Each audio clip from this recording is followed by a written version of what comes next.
Folks, so I'm going to be doing a little movie here on how one signs up to become a medical provider on the system. So right now I'm just at the Carrot login page. I've just gone to www.carrot. This is the doctor we present here. He's actually one of the medical advisors to this project. So I'm going to show you how one signs up as a doctor. So you click the sign in thing. And I'm sorry, click the sign up thing, and then you have to decide what category of person you are. If you're a patient, a provider, or a sponsor, that can be an employer or a loved one. So let's choose provider. Okay, so the first thing we're going to need to do is we're going to have to start to create an account. So we're going to make an account. We're going to call it Sean plus 13 at care.it. We're going to make a little password that conforms to the minimum security requirements. We're going to need some lettered numbers and one uppercase letter. Okay, so we're going to hit save, and that's going to be it's going to send something to my email account where I can go in and verify that email to make sure that's a valid email. That's going to take a couple of minutes. Usually takes a minute or two. So let's just proceed with the rest while that's in process. In terms of suffix, there's 4 types of providers permitted in the system. We're going to create a nurse practitioner right now.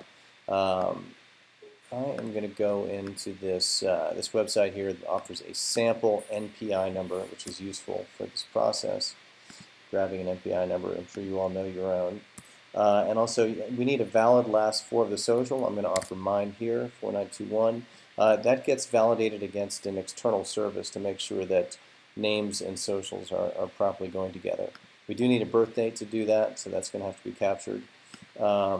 So let's make this person born in 1975. Seems popular date for us. July 1st, 1975. You can see that by putting the NP in there, I've already pulled up some information. Laura Sample. I didn't type that in. That came in because of as a consequence of the NPI number. You can put the only prefix allowable is doctor, but if you're a nurse practitioner, we put that in as a suffix. We definitely need your photo. This is a consumer-centric web app, and people want to know what you look like. So let's put in, since this person's name is Laura Sample, I found somebody that looked like a Laura Sample to me. All right, so you got to be mindful of how it appears in the circle form, how it appears in the small rectangle form, and how it appears in the big rectangle form. I can probably go in a little closer on that person. That's probably a little better. Maybe a little closer still. Good. So we crop that, and now we've got the picture in there. Looking pretty good. Okay. So now we're going to hit save. Again, all this information, I did not type it. It came in just as a consequence of the NPI number. That's a pretty slick trick we're doing, and it certainly helps you and speeds this process up. In terms of the mobile number, again, that came from the NPI number. I'm going to put my mobile number in here. If I can type properly. And also, this is important too. This may not be immediately clear what this is all about. This is how the system communicates to you when you have a patient. We're gonna let you know 48 hours out. Let's say somebody has scheduled a live video consult with you. We're gonna let you know that thing's coming up 2 days out, 1 day out, 12 hours out, 1 hour out, or 5 minutes out. That's 5 notifications for one consult. That may be useful to you, it may be too much. So you can reduce that all the way down to a minimum level of reminding. Let's split the difference and put it somewhere in here. I think if you don't have any reminding, you're at extreme risk, or very little reminding, you're at risk of not making your own appointment, and you don't want that. You get paid for that. Okay, so do you have a supervising or collaborating physician? Okay, the confirmation just came in, by the way. Let's just go in here. Activate my private account. Actually, I'm replying. I should be replying. Let's go back to my email.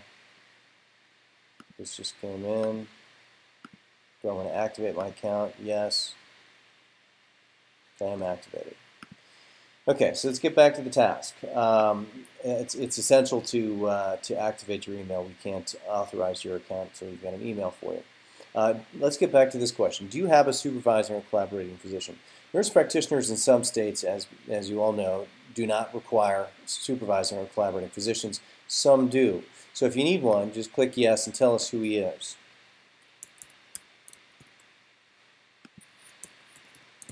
Now, it's your obligation to make sure that you are in good standing with your collaborating physician. That is your job, and when we're not, that's not part of our job. Our job is to credential you, and you have to operate within the limits of your licensure. And this is part of what your oath is as a nurse practitioner, to make sure that you are in good standing with your collaborating physician.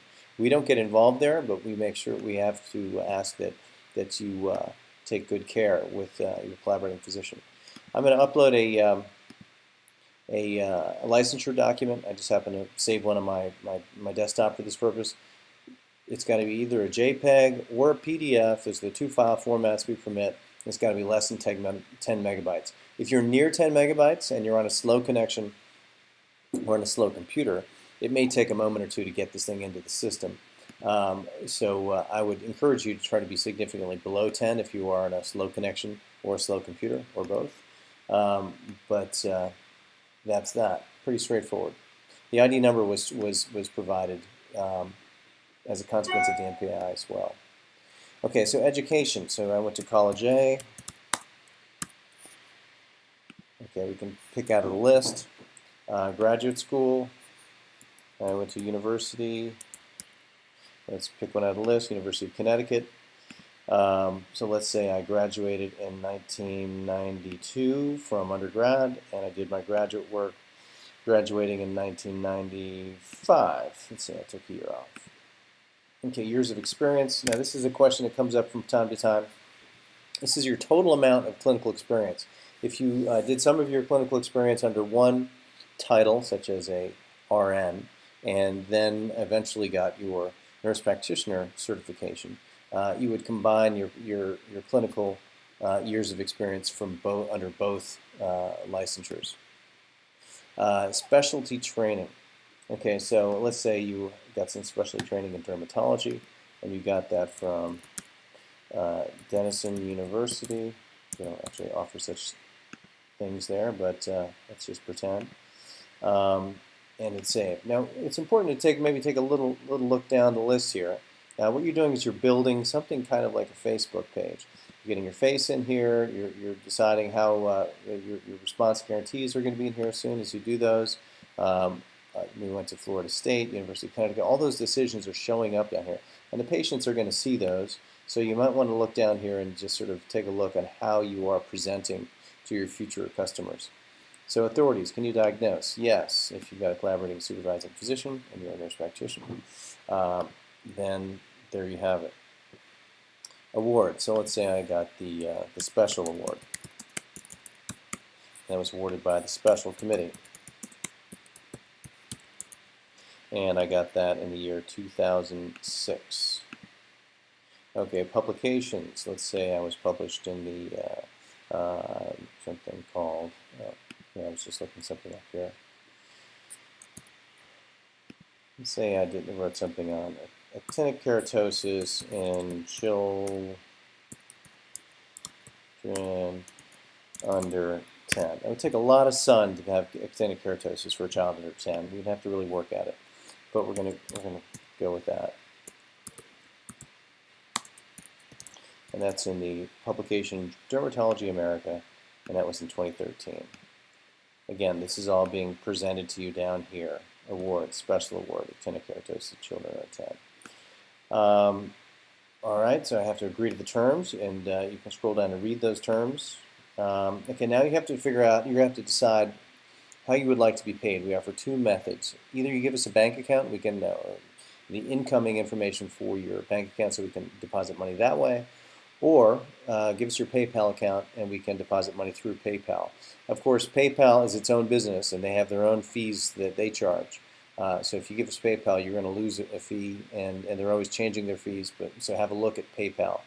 So if we skip the bank account information, all we would need is the routing and the account number, and we can deposit money directly into your bank account daily. But if you choose PayPal, just give us a valid PayPal account number. I mean, account number. It's just your PayPal account email, and we can deposit it that way. Okay, so now we're going to have to figure out what you're going to charge for your services. One of the things we do is live video consults. So let's say you're going to charge $32 for your live video consults. You see that the number jumps to 42. That is the overhead that Carrot charges for the medical malpractice we provide, the marketing and promotional work we do, et cetera, et cetera, et cetera. So that is for live video consult. In-person consult rates. So let's say you're going to charge more for that. You've got an actual overhead there. Again, we put a markup on that. Text plus consult rates. So let's say that's going to be your cheapest thing you do. You're going to charge $19 there. Okay, so as you do text plus consults, that's an asynchronous interaction between you and your patients, and it requires you to make a promise to your patients regarding how quickly you're going to respond to their queries. So we have an interest in you responding as quickly as possible during normal office hours, or responding as quickly as possible in general, but during normal office hours is the first decision you have to make. 15 is certainly what we would like you to put there, but if your day doesn't permit that, perhaps you do 30 minutes or 60 minutes. After hours, between 5 p.m. and then 9 a.m. the next day, you might want to give yourself a little bit of more time because you might actually be sleeping. You have to give us your time zone. That's essential. And so now we're going to make ourselves available. So we've decided what we're going to charge for our services, how quickly we're going to respond to our patients, and so now we're going to make ourselves available. So let's start with the next available Monday, and let's construct what we think is going to be a typical workday for us. Let's say we're going to start off with live office hours from 8 in the morning until noon.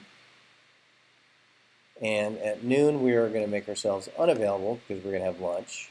And let's say that your afternoon hours are going to be all virtual. You're going to go home and work from home. And so now you've got your after-hours schedule. So let's imagine that what I've just described here is a typical workday, and you would like to repeat that for other workdays. Tuesday, Wednesday, Thursday, Friday. So you're going to project that in your calendar for the next 6 months and hit OK. Okay, so you can see these are now in the calendar in the future, exactly like that. You can go in and tweak any of these days. Let's say work less hours that day. That's fine. You might decide to add some weekend hours. Let's say you happen to know that weekend you're going to be available. You drop it in there, and you're going to work a half day on that Saturday. And once you've made all your decisions, and you can go in and change this anytime, of course, you hit save. And you will be done. That stuff is in the calendar now. We've got a little legend over here that explains how this works. Look down here, and you can see all these things are in there. And your rates have been put into your what I call your Facebook page, and you're good to go. So hit save over here, and it's now loading. Click to submit now. Hold on 1 second. It's still loading. Now I can submit. Boom. Okay, so next steps. Your certification has begun. You'll receive an email ping when approved. When it's official, you can begin accepting and treating patients. So that's how it goes, folks. I think it's important to remember the trick with the NPI number. We're probably going to make a slight adjustment to the UI to make that more prominent because it's important that you start with your NPI number. It just makes the rest of it go faster. But that's how it works. And after a short process, we do the credentialing, get you onto the medical malpractice insurance policy, and we'll let you know when you can start seeing patients. Thanks for having a look.